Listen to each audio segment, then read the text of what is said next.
Now it's time for some spooky stories, starting with Dracula. But not this Dracula. The real Dracula, one of the most evil men to have ever lived, Vlad the Impaler. Why do they call him the Impaler? Well, you're about to find out. See, Vlad had a problem. He was a prince, and his dad just got, meaning it was time for him to become a king. But look how that boy's sitting. You know something wrong with him. He said, hey, y'all, I'm king. They said, go ahead, Vlad. Ties. She said, ties. Hey, which one of y'all betrayed my daddy and got him?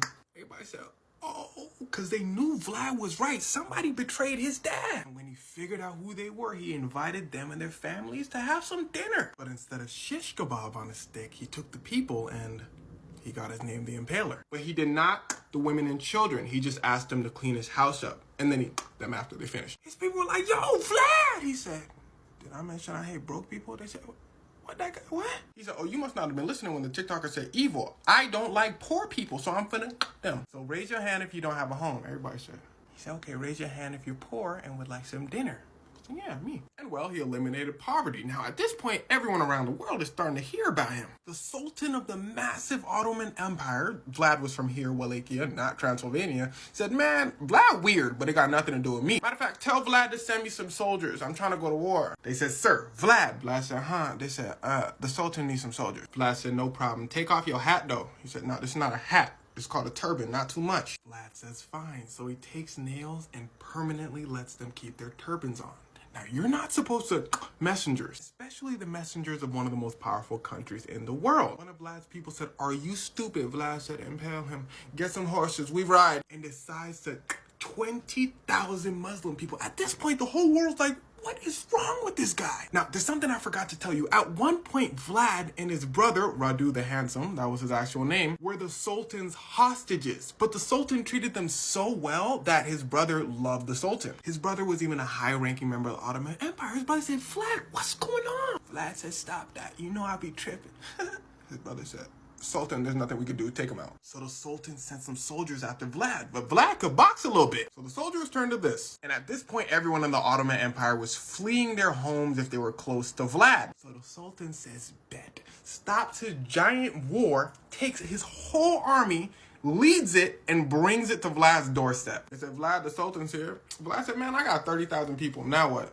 So he got 150. Vlad said, 150 is not that much. 150,000. Vlad said, not too much. Impale him. Also, I have a plan. A daring plan. His plan was to sneak into the Sultan's camp of 150,000 people by himself and the Sultan. And he actually makes it into the camp. He sees the tent. He says, okay, that's where the Sultan at. He sacrifices a bunch of his soldiers as a distraction. He makes it into the camp, and it's not the Sultan's camp. So he runs back to his castle and says, yo, them boys out there. We gotta run. So he runs over to Transylvania for safety. But the Transylvanian king was like, yo, ain't you Dracula? His nickname was Dracula. He said, yeah, my daddy name was Dracul, which meant dragon. I'm Dracula, which means son of the dragon. The king said, lock him up. He crazy. So Vlad Dracula gets locked up for like 10 years. The Sultan makes his brother, Radu the Handsome, king, and everybody lives happily ever after. Psych, stupid, it's about to get wicked. Vlad said, king of Transylvania? The king said, huh? He said, it's been 10 years, I'm not crazy no more. The king said, that makes sense. You want to marry my cousin? So Vlad says, all right. Vlad gets married, he has a house, then leaves to go take back his castle from his brother. But Vlad finds out his brother passed, and the Sultan put someone else in charge of Vlad's castle. Vlad walks in with 5,000 soldiers. He said, yo, give my castle back. He said, you got it. So Vlad takes back his castle. Soldier walks in and says, the Sultan's outside again. He still don't like you. Vlad said, didn't you just hear the TikToker? I got 5,000 men. The soldier said, didn't you hear the TikToker earlier? I'm not finna get impaled. Vlad says, smart soldier, go to the front lines. Let's take out the Sultan and his 150,000 men. Vlad and all the soldiers get. And well, he went down as one of the most evil men to ever live. He wrote letters about how many people he... Those letters sounded happier than when King Von talks about his ops. So evil that the Romanian word, if he was alive today, he'd be Romanian, that the Romanian word for devil is Dracul. And now it's time for some... And now...